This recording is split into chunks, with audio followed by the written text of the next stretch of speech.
Thank you so much for tuning into Journey with Christian D. Evans podcast. Guys, my name is Christian D. Evans, your host. And guys, we have someone very special because definitely with everything that's been going on, I wanted to actually dive in and have a guest that talks about character, right? I think you can go through life, be very successful in what you do, but also have character, right? And have principles that you align with regardless of, your professionalism or your stance on certain things. And this man provides practical, logical advice to help you keep your emotional systems from wreaking havoc on your logical systems. His goal is to help you remain stable and pleasant to be around in all environments at all times. Ladies and gentlemen, please welcome my friend, my guest, Emmanuel Enime. How you doing, my man? I'm doing well, sir. I'm happy to be here. Awesome. I'm very excited to be diving into this. And obviously I just, hit a little bit of what you're able to do. You've been able to help tremendous amount of, in your coaching career, tremendous amount of clients really scale their lives. But, kind of tell me, before jumping into your coaching career, what you got now, like, how did you come across that? What was your experience before? What were some of your big failures that you struggled with? And what was that journey look like, man? So I am actually just officially kicking off this January. So I have met many people here in the streets here in Zagreb, and many people in the square here in Zagreb, Croatia. And I've been able to first introduce them to new belief systems. And the reason why I make a point of that is because our beliefs drive our actions. So attached to a string of actions is a belief. And so I believe that I can make $1 million in 2 months. So I am going to do this. I believe that I can make it to the NBA. So I am going to practice early in the morning. I believe that I'm going to make it to the NBA. So I'm not going to engage in certain extracurricular activities. And so majority of our actions are tied to a belief. And so my goal right now is to help people understand some new beliefs and to understand that there is hope in this life, and you can have joy in this life during the difficult times. And so you can remain pleasant and peaceful during the difficult times. So now that somebody believes that, then they can start taking actions to make sure that that happens. And so one of those big actions is practicing forgiveness, because that is the greatest havoc wreaker on someone's emotional systems that will significantly override a person's logical systems. And so, but it's also a great driver. And in the pursuit of seeking vengeance, somebody can get real productive. And an example of that is Hitler. Childhood, abused by his father, rejected by the art school in Vienna twice. He had a great lull time in his life where he had that time to sit in his thoughts and let the thoughts, that's the thing about our thoughts, they can gain momentum and grow. And so if you start to feed thoughts of anger, thoughts of vengeance, they're going to grow. And so basically, unforgiveness grew so much in him that it drove him to the point where he went so far. And a lot of people are like, how did he go so far? It's like, unforgiveness is a great driver of people's actions. And some people might have success or believe they've achieved success, but sometimes or a lot of times that's due to unforgiveness. Maybe somebody made fun of your shoes in school and you said that no one's ever going to make fun of my shoes again. I'm going to get money. I'm going to get nice shoes. And I'm going to show them. That's a big one. A lot of people get caught up in entering into careers. I'm going to show them. And so the issue with this is it causes a person to lose their way. And so going back to belief and actions, it's like, well, I believe that I should show them. So then all of the actions chained to that are tied to that belief. But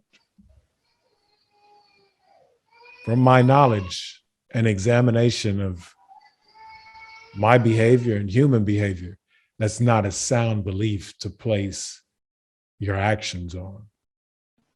And so as a coach, as a character coach, my goal is let me define character quickly. So character is those inner parts of a person that are present and active in all environments in their life. So, for example, if I have doubt, that could be present in my home life, when I'm out in the street trying to meet people, or associated with a business. But if I have courage, that could be present in me moving forward in regards to difficult times when in a business, or courage. Hey, I'm going to go talk to this random person on the street. And so my goal as a character coach is to be able to get a person to a point where I can drop them in any environment and they remain loving and productive. And they're pleasant to be around and people enjoy working with them. Mm-hmm. Yeah. Well, let me ask you in regard to this, because there's a lot of truth that you mentioned, coming from forgiveness to, being aware of your beliefs and those limiting beliefs that a lot of people are not even aware of, and that are hindering you from, whatever that result you may be looking for. But, kind of pivoting back to your story, Emmanuel, how did you come to these conclusions? Did you have to struggle with those in your own life that said, okay, I got to forgive this person, or I got to forgive this environment, or I even got to forgive myself, to be able to, obviously help now, be that character coach that you're known for? God opened my eyes, and that's the only reason why I'm standing here today. And so, well, there's a journey involved as well, because I literally had to discover my purpose. And so my journey took me, because I'm from Baton Rouge, Louisiana. So my journey took me here to Croatia, through Germany, and back to Croatia. And so I still remember Germany. God pushed me outside of my comfort zone, and he pushed me out there to go talk to random strangers on the street in order to, well, there are a number of things involved in that character training exercise, but it's like, develop courage, get over your fears, get over rejection. And so in that training exercise, I'm going up to large numbers of people on the street. And sometimes I found myself, depending on which city I was in, mainly in Frankfurt, I was going at about 10 in the morning to late in the evening. I'm just got to try this, got to try this strategy.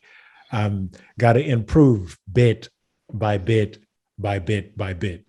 And so things that I learned, or that I was fortunate enough to understand from God was that, man, all of that stuff, fear, worry, worry about being rejected, unforgiveness if you become rejected, all of that stuff affects a person's performance because you're not in the moment.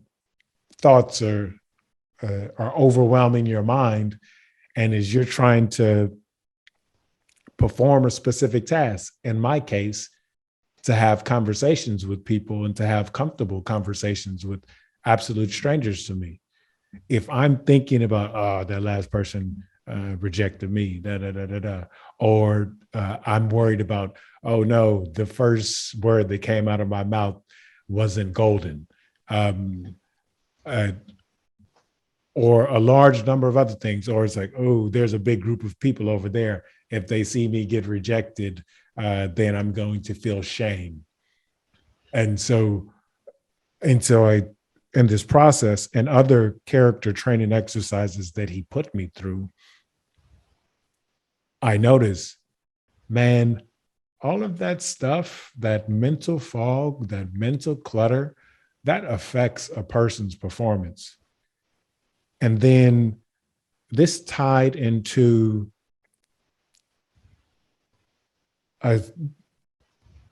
I'll call it a speech that I had given earlier last year. So studies showed that US companies lose billions of dollars a year due to workplace distractions. Those distractions. Worried about this.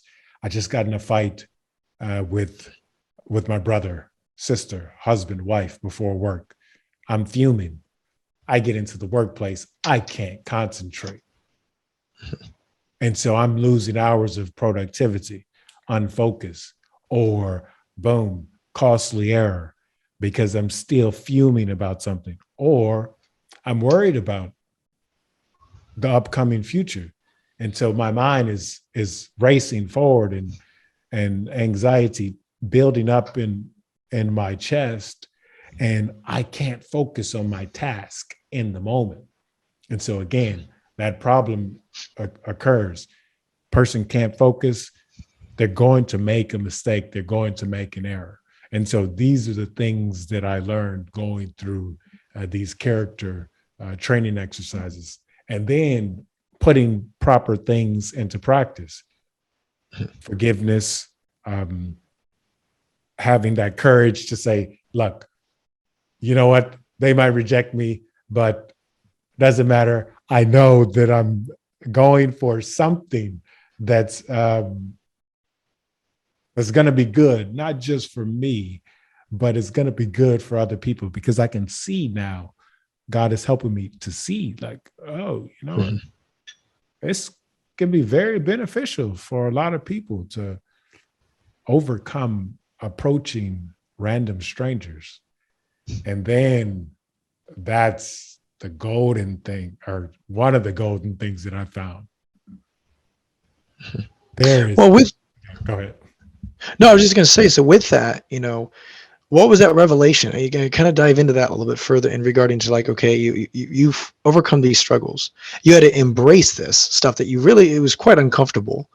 I have two questions. One, who helped you through that? Was that through your own self-actualization, or were there other mentors that helped and came alongside you, or coaches or something, or consultants, or, you know, therapists? And two, what was that revelation where you're like, okay, I can now impact other people. I want to start doing that. So this is all through my communication with God. And so sometimes I move too fast for other people. And that, because so if I'm on the street trying to approach multiple people like I was in Germany, I'm bam, bam, bam, get rejected. Got to go to the next, got to go to the next. That conversation was, got to go to the next. And so the time to go back to someone and have that evaluation session did not exist. And so this is more so me in my communication and alignment with God is like, okay, fair enough. I got stuck on that point. Got to get better moving forward. So, for example, if I have a joke in my mind and I'm thinking it's going to play out well, I might make it through the first one or two sentences. And if I run into problems, okay, fair enough. Next conversation. I'm going to try and make it to sentence number 3. And so if I run into problems, okay, next conversation. Okay, I see how I can perfect this. And then boom, my 4th conversation, I've gotten the joke down or the opening down to the point where it's like, okay, that's good. I can apply this to other people and see it was good for them, but is it going to be good for these other 5 to 10 people? And so this is happening in rapid succession, I guess I would say. And so I don't have, or at least in that situation, it was not ideal for me to go to have someone actually there to evaluate. And I will say this also, sometimes I do have this rushed nature. Like, so if something is getting real, real good, I just start to dive in deep. And so I am like, and that's one of the reasons why I would find myself on the street for like so many hours when I was doing this, because I'm like, oh, this is getting good. It's like, okay, keep pushing. You gotta go. You gotta get over that fear and that worry. And if you get rejected, which you will, you keep practicing forgiveness. You keep saying, and that's just a simple prayer. Heavenly Father, I forgive them. And yeah, so that's how I got to that point in regards to talking to strangers on the street. But there's more about strangers. Yeah, well, so it sounds like to me you didn't really have a fear, right? A lot of people, and I know a lot of people that I work with, they have this fear, right, of action or fear of something, or they have to work through. And it sounds like to me you never even struggle with that. It was more just taking massive action because you move faster and quicker than majority. And I could tell that just from the way you talk and the way you just move, and which is awesome. So no, it's not that I didn't have fear. No, it's not that I didn't have fear. It's just that my fear of God is greater than my fear of man. There we go. Okay, I get you. Yeah. I get you.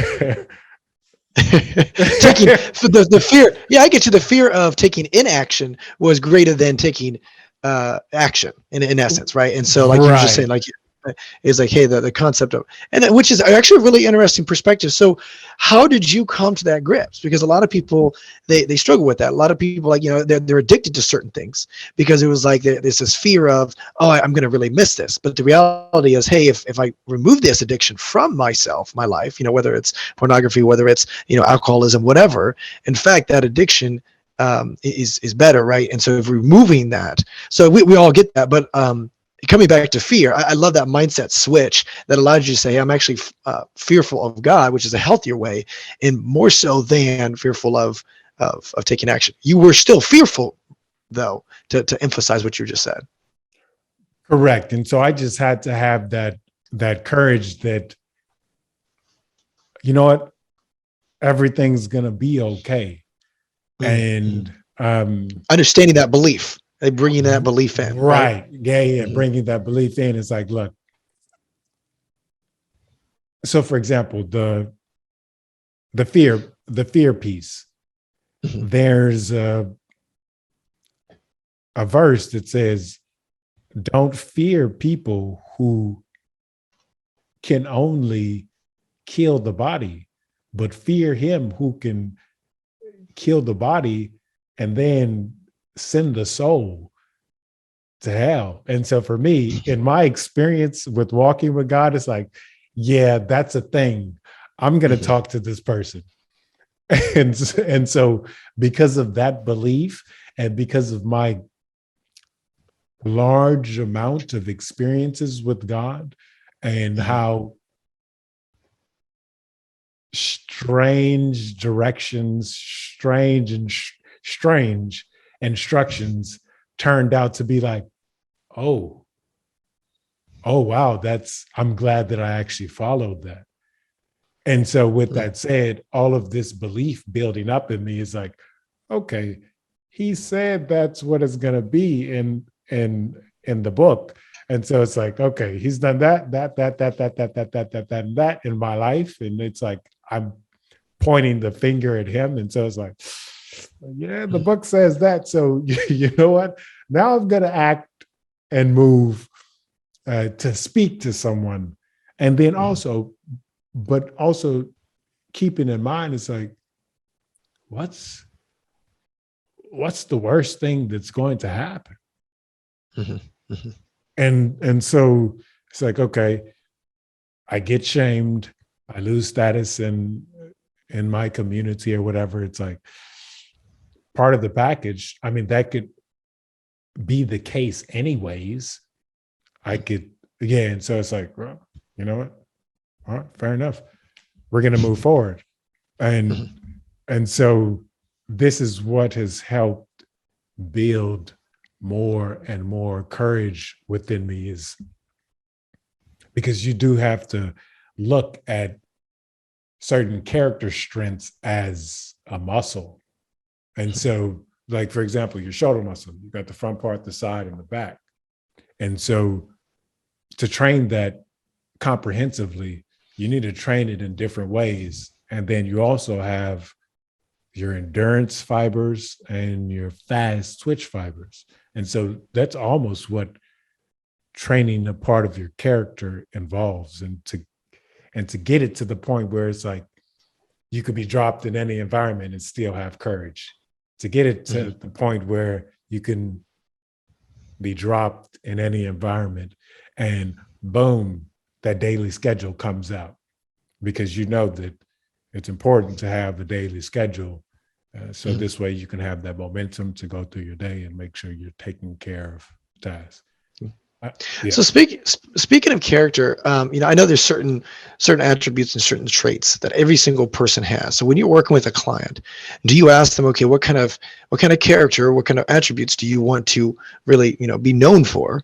And then you focus on that, or do you have a set of attributes that is like a blueprint or a template that you suggest every client of yours should use? So it's vice versa. Is it more customized, where it's they kind of develop the baseline, or do you create the baseline and say, this is what I suggest doing this that will create the best result? I'm just curious, what is your take on that? So it would come down to being very client specific, because one person might have a struggle in this area, one person might have a struggle in that area. And the thing about these things, they can become interconnected. And so, like, for example, a person might have a struggle with unforgiveness. And what's driving that unforgiveness is a great pride in their country. And so for me, in regards to, our country's good, but I'm not going to worship my country. And so if someone makes fun of my country, pokes fun at the USA, I'm not going to get all twisted in knots about it, because it's like, all right, fair enough. That's how you feel. But there are some people who will. And so the issue with that is then they hold a grudge against that person who's done that. And so the only way for them to get victory over unforgiveness is to get rid of overwhelming pride for their country. Because anytime someone makes some sort of offense or perceived offense slight, then that's going to trigger their unforgiveness. And so it comes down to this dance to be able to help people or anybody to navigate the waters of a person's character, to find out things that are holding them back, but also very important to, and this is one of the reasons why personal development stuff is not so effective, because there needs to be one specific goal that people are aiming towards. Mm-hmm. And that goal is something that you read off earlier, is like, hey, I'm going to be loving and productive in all environments that I have to go into, no matter the day, no matter the hour. And so now that's a high mark. But the good thing about that is then a person can become increasingly more efficient in their actions of improvement. It's like, okay, well, if I want to get to that mark, then I got to shed this, I got to shed that, I got to add this, I have to do that. And so the reason why that mark is so important is because it's during the difficult times when people are most susceptible to spiraling downwards. Mm-hmm. It's those times when, and it happened to a lot of people during Corona times. They were sitting in the room alone for hours on end, for weeks on end. And it's in those times where we're alone, or where things around us look very dark, or something tragic has happened in our life, that's when those thoughts start to snowball. And it's doubt, fear, extreme worry, absolute anxiety start to snowball and will literally pull a person down. And so this is why it's important to have that mindset of, hey, you know what? I'm going to stay joyful during the difficult times. And so it's like, okay, well then what do I need to do to get there? And one good thing is making sure that you practice forgiveness, because that being the greatest joy stealer. And so if you practice forgiveness now, when the time comes where you have to sit alone for another lockdown or whatever, you're at peace. And those thoughts about Jimbo or whoever made fun of your shoes, they're not entering your mind. Or if they do try and sneak in there, you know how to defend against that and stay in your peace. Well, see, you're saying some. No, I get you. Well, you're saying some really good, valuable information, and there's a few questions that I have to follow up. So, to me, it sounds like you have kind of a both-and concept. It's really dependent upon the client, but also you do like to have a baseline, right? Because you understand there is a baseline of, like, integrity and things like that and whatever. But you keep mentioning forgiveness, and I think it's like, empathy and forgiveness. It's a very viable way, and I agree with the way you do it, and the way obviously you're mentioning it. However, though, sometimes it is a lot easier said than done, right? Because there is this hardened grudge there, and it may be something as small as someone stole something from you, when you were five years old, to something where, someone raped you, right? There, it's got different extremes to different situations. And forgiveness is very important in each situation. You and I can probably agree on that, okay, because it frees you, it allows you to just totally relieve it and so forth. And there's, a lot of psychological things. So that's not really my question, but it's more my question is, how do you do it?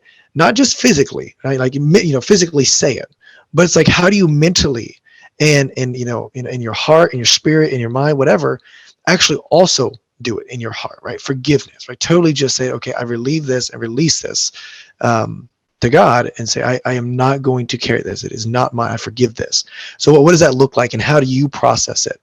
And does it take you sometimes, numerous times, to keep saying it over and over? I forgive this person for doing this. I forgive this person for doing this. What does that look like for you, man? Man, you're sounding like a preacher. You know some stuff. So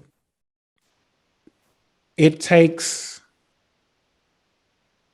my action of speaking and practicing acts of forgiveness. So whether that be, okay, somebody stole some money from me, I'm not going to pursue them for stealing that money from me. So that's an act of forgiveness. So there's that. But the change in the heart, in my experience, that comes from Jesus Christ. And so it's not anything that, like, it's not like putting together an apple strudel or anything like that. It's I act and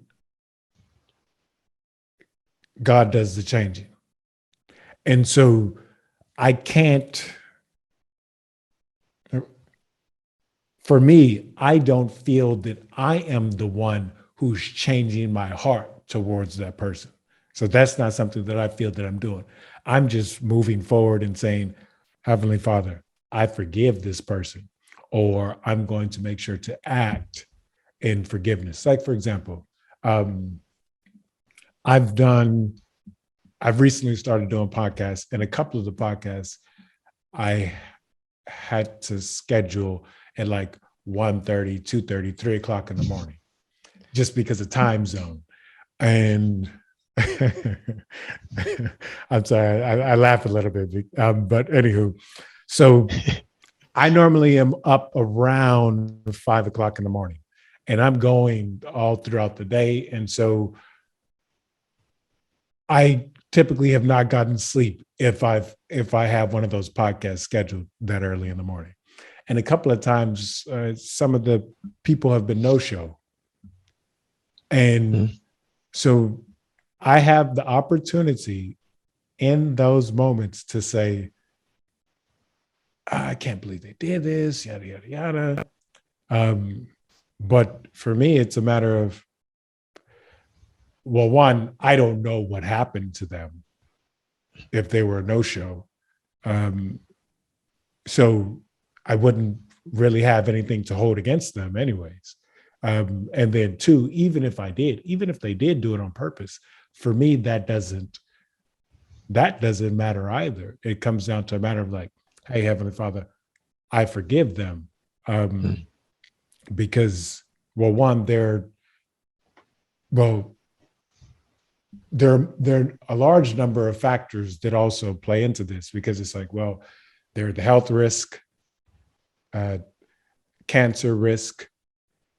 Literally, you will lose money. For example, if a person gets shamed, I'll go back to Jimbo. Jimbo makes fun of my shoes. I get angry. Anger snowballs. Then I seek revenge. And men are at greatest risk of that turning into physical violence. And so there's the cost of bail. And so their actual costs, or even divorce. So, hey, husband and wife are fighting. They can't come to agreement. They don't want to forgive each other. Well, there's the cost of divorce. So there's literal dollar cost involved in this. So there's health, dollar cost. Then there's peace of mind. And then there's conflict with God. So for me, it becomes a matter of practicality to say, well, I can't get upset for this person having not showed up for the appointment. It's like, I mean, the odds are stacked against me. And besides, God gave me this gift, so I need to extend it. I need to pay it forward. And so that's one of the things that I've noticed with gifts that God gives. So he gave me peace of mind from unforgiveness, doubt, fear, worry. And so I pay things forward.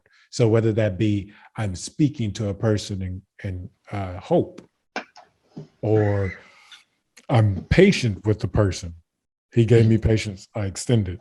He gave me peace of mind, I extend forgiveness. And so what that looks like in this actual world is something happens, I say, Heavenly Father, I forgive them, he changes my heart, if he even has to at all. And there come the situations where you need to sit down with someone and work out what happened. And so to find out, so, well, what really did happen here in this situation? And sometimes you'll find that you might have unforgiveness against someone for something they didn't even do, or you had a misunderstanding of what actually happened. And so you're like, I was upset at this person for nothing.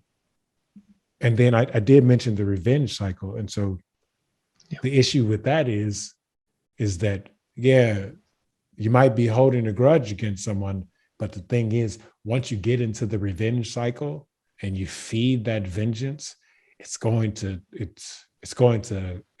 grow. It's going to grow, and it cannot be stopped unless you forgive.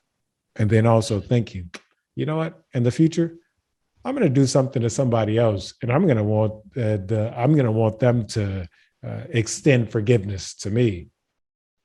And so it comes down to a large number of reasons to act in forgiveness for me. And yeah. And that makes perfect sense. And I appreciate you sharing that. And what I love about what you're saying is it sounds like to me you're a very faith-based man, which very similar to me, which is really awesome. And it sounds like a lot of it comes from the Bible and obviously God and the Holy Spirit and so forth. And if you'd like, I would love to dive into this a little bit. Okay. Have you always been faith-based a little bit, and what was that journey look like? Let me hit on something that you may mention of, because you said sometimes you have to keep saying. Yeah, that's the case.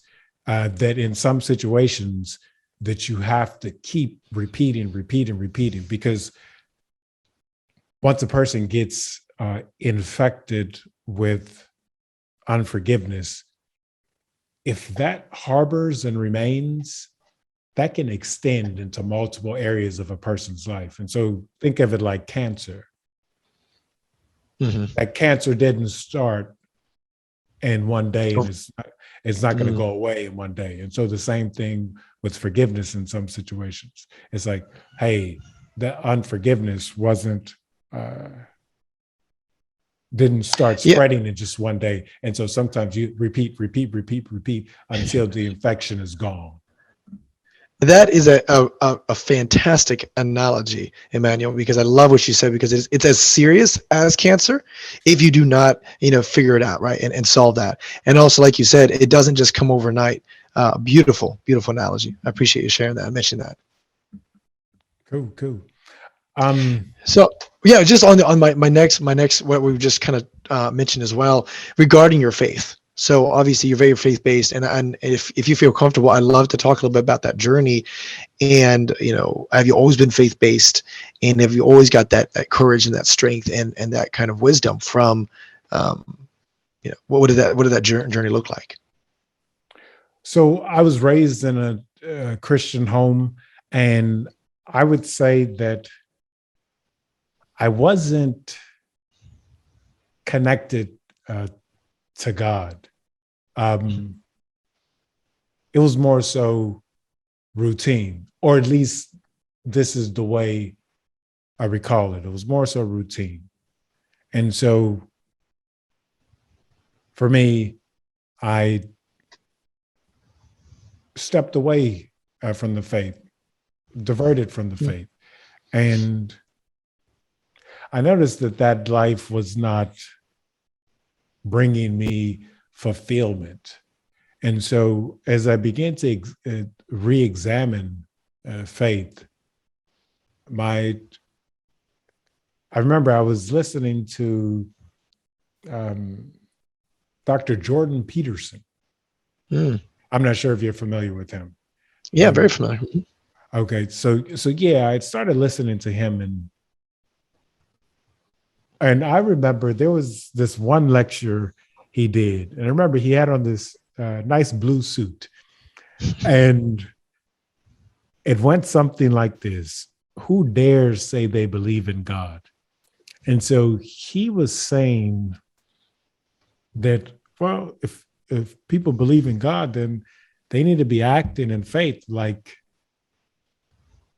if I recall correctly, maybe he mentioned Abraham, where God had called Abraham to do some things that most people would be like, yeah, God, I don't know about that one. And so, so when he was talking about that, I had kind of a aha moment and said, okay, well, let's test God out and see, and let's see. And so I don't advise people to test God out until they're ready. Until their mind is ready. I mean, because that feeling of being, because God pushes people outside of their comfort zone, and I don't know. I speculate that it also might be that I'm a man or something like that, but it's almost like sometimes it feels like I am in a boxing ring with God and he is just working me out. But it's a good workout. And so it's like, yeah, that was good. But there are times where it's like, oh man, this is like, God has a serious right punch. and so that's in part how my journey began, to dive deeper and to examine deeper into the word. And so because of this, I started to see more. My eyes became open. And especially when I hit the point of, I remember, so I went into my closet to pray one time. And this was after a church meeting that had happened earlier. And I remember I went in to pray, and then my mind was super quiet. It was like an empty museum. And I remember I stood there for a second. I'm like, what's going on here? I mean, this is, I mean, at least one, two, three thoughts popping around, but it was super quiet. And I'm like, what is going on? And then so I went and I examined what had happened from the church meeting previously. And this is an important thing that I learned, because so there's a scripture that says, or I'll paraphrase it. It says, tell somebody about your problems. It says, confess your faults one to another, but it's like, basically, tell somebody about your problems. And once you do that and you get prayer, then you'll be healed. And so I won't go into detail on what it was, but at that church service prayer meeting, I had that discussion with someone, and mindful, this should be with someone you trust. I had that discussion. We prayed. He gave me a prayer, and boom. About an hour, 2 hours later, when I went into prayer, the answer was there, or the mind was cleared. And then this helped me fully put together something that a lot of people do struggle with in the world, is that they bottle things up and they don't talk to anyone about their problems. So for example, maybe somebody told a young boy, or for some reason he got this idea in his head, a man shouldn't cry. And based on that belief, he decided, well, I shouldn't tell anybody about any of my emotions. And so that bottling up of emotions or things that you're struggling with, things where it's like, man, I wish I had somebody to help me out in this situation right now, but I'm too embarrassed to ask. That's a big problem for people. And so what I learned in that situation was that, man, people have to find someone trustworthy to let things off of their chest. And there's a African proverb that my mom told me. My parents are from Nigeria. And it goes, if you hide sickness, you die. Mm. And so basically it's like, if you're hiding your mental health issues, if you're not going to someone to get things off of your chest, if you're not writing out, trying to find out what is bothering me, those thoughts are going to overwhelm a person's mind and basically stamp out a person's hope, because it's like, this problem is just getting bigger and bigger. I don't see a solution. And so it's important for people to find someone that they trust, to be able to let things off of their chest, let things off of their mind, so that they can breathe and know That makes that perfect sense. there's hope, man. There is hope. I appreciate you kind of diving into your story a little bit and sharing that, because, yeah, I mean, that's why I wanted to kind of dive into it, to give a little bit of context and the reason why you put so much emphasis on, obviously God and faith and so forth, because it is very large part of your story, and there's a lot of truth to it. And so I just think it's really cool that you kind of dive into, forgiveness, belief, and understanding those beliefs.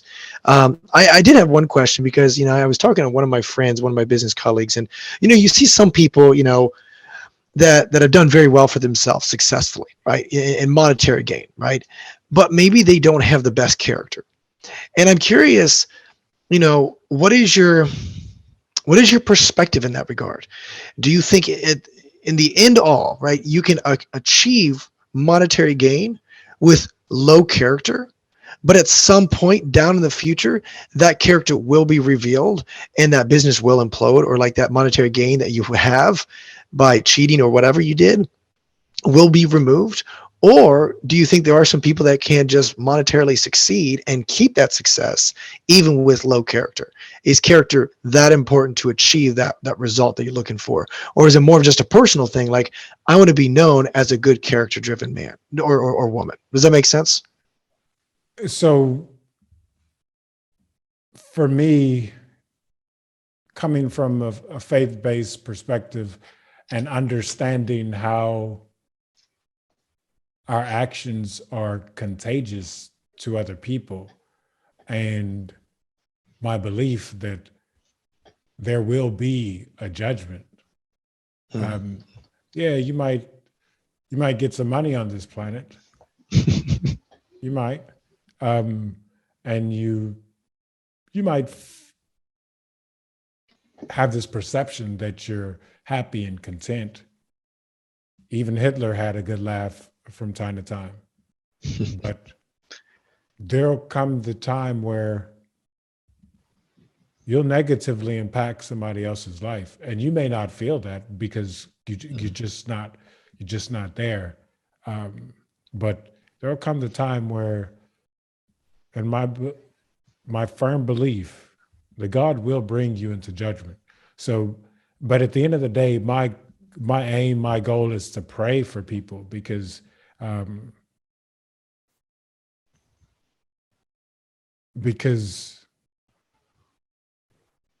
pursuit of money over, or let me put it this way, outward attractiveness over inward attractiveness doesn't end well. And so the thing is, you can have that inward attractiveness and achieve monetary gain, if that's what God needs for your life. There, for example, there are two women that I talk about often, Amy Carmichael and Gladys Aylward. They both passed away. And for example, Gladys Aylward, she lived a poor life. On the outside, it would appear as such. But this woman, oh my goodness. Like, so she's from the UK. She went to China to be a missionary. Her journey just to get to China was absolutely unforgettable. She took a train from the UK, and as the train is going through Russia, it comes to the point where she has to get off the train in the middle of the night and walk back to a previous stop in the snow because there's a war going on. And so the train couldn't go any further. And so Gladys Aylward walks back in the snow. She gets to a town, and then they try and essentially kidnap her and keep her in the town. God helps her escape, and then she finds her way to China. And so as she's working in her mission in China, there are a couple of things that happen. One very notable thing is they called her, so she had developed relations in her village. They called her to go to the men's prison one time to sort out a mini riot. One of the prisoners had gotten his hand on an axe, and he had killed, I think, one or two other prisoners, and the guards didn't know how to handle the situation. And so they called her. She's like 5 foot tall. They call her to go into the prison and, hey, fix the situation. She goes in, she walks up to the guy, and she says, "Give that to me." And so just that courage that is still affecting me to this day. She's since passed. And that courage to trust and say, hey, you know what? I'm going to go in here. This might be my last day on earth, but I'm going to try and help this situation out. And I'm going to trust in God. Whereas, I mean, one could easily have been overtaken by fears of like, I don't owe these people anything. I can bounce. Because she doesn't owe that. She didn't owe that village anything. She could have been like, what? No, I'm gone. But she went in with that courage. And another thing in her life, and this is what caused somebody to write a movie about her life. I think it's The End of the Sixth Happiness. It's not a perfect reflection of her life, but nonetheless, it happened. So at one point, as she's working in the village that she was assigned to, kids start showing up at her door. And so she basically opens a mini orphanage. And at one point, the Japanese had started invading. As I recall, this was, I guess, this had to be, I guess, World War II. And so she had to leave the village, and she takes these kids with her. They have to go on this trek through the mountains to try and get to another village in order to get these kids to safety. Again, she doesn't owe these people anything. She can leave.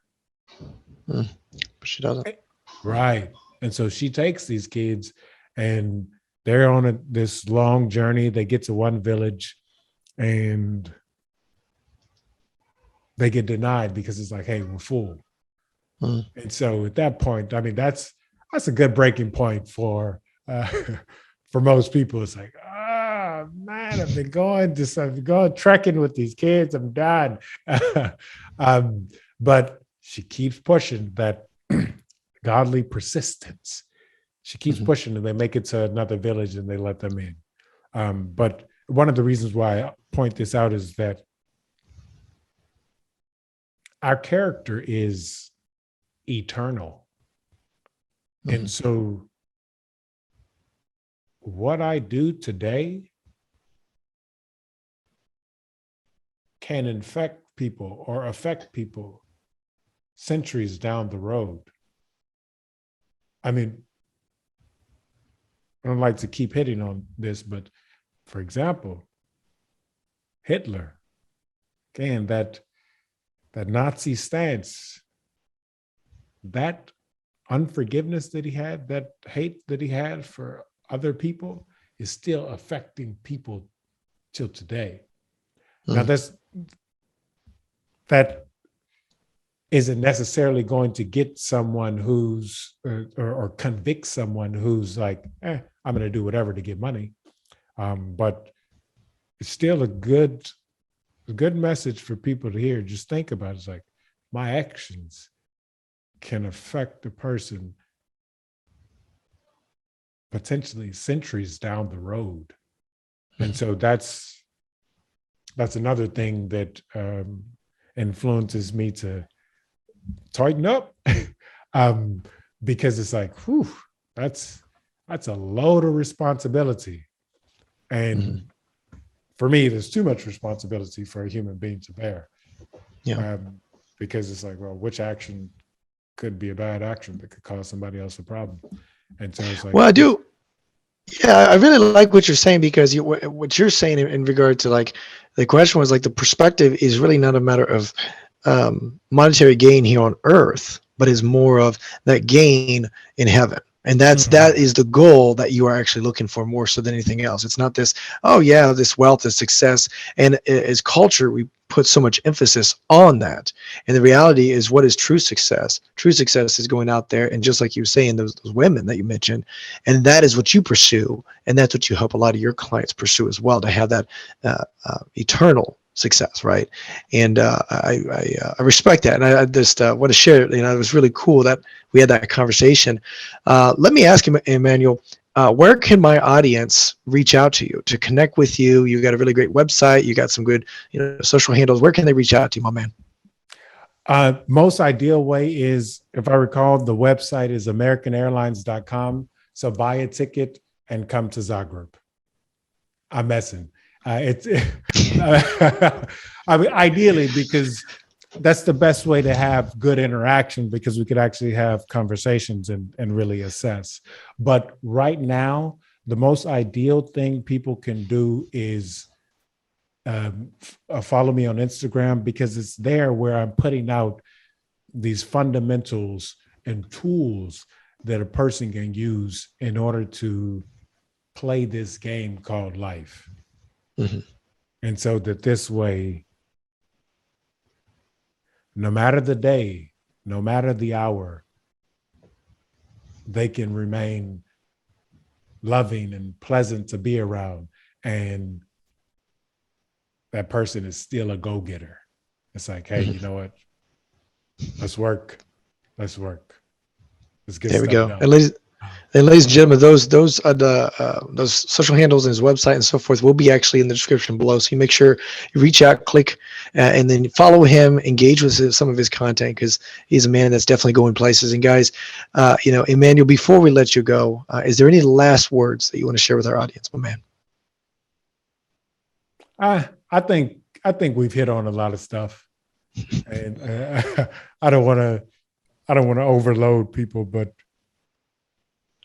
yeah, I guess I'll say this. It's possible to have joy in the difficult times. Remember that belief. Yeah. Yep, that's 100%. Emmanuel, thank you so much for really joining the Journey with Christian Devans podcast. Really just diving in from, different topics from, obviously character and that is the kind of the underlining theme that you coach on, but also just kind of bringing in your faith and understanding why the importance of that faith and that perspective. And guys, definitely reach out to Emmanuel. Definitely, if you run a business, you do not want to have $100 million and lose it all because you've lost 3 or 4 wives, right? Or you don't even know your kids, right? You want to have the right character. You want to be known for that right character. A lot of business owners that listen to this podcast, they are, mid 6 figures, high 7 figures, and they want to obviously scale beyond. But it's much more than just about scaling a business. It's having that character, and that's the reason why I wanted to have you on, because diving into that. So, Emmanuel, thank you so much for joining. And guys, that is Journey with Christian Devans podcast with Emmanuel Enime. And until next time, be uncommon.